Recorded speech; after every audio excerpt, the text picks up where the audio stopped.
Ciao, sono Serena e queste sono le notizie della Regione Liguria. Regione Liguria presenta la roadmap per la formazione dedicata alle professioni del mare.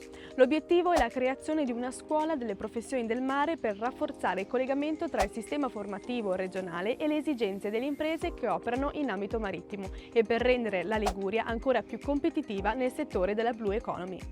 Visita ad Ego agli stabilimenti di Ergommeccanica e Veralia Italia che operano all'interno dell'area di crisi complessa in Valbornida.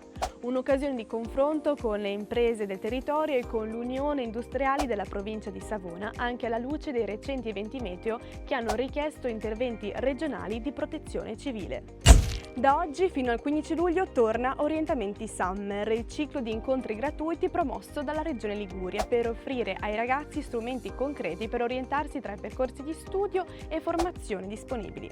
L'iniziativa prevede 9 tappe distribuite in tutta la Liguria dai capoluoghi alle aree interne. Una delegazione di giornalisti liguri ha visitato la sede della Regione Liguria a Bruxelles nell'ambito del progetto Erasmus più formazione internazionale esperienziale promosso dall'Ordine dei giornalisti della Liguria. La sede è un presidio fondamentale per dare voce alle istanze liguri in Europa e collegare gli stakeholder liguri e l'Unione Europea. Entra nel vivo il piano di alleggerimento dei cantieri autostradali in Liguria per la stagione estiva.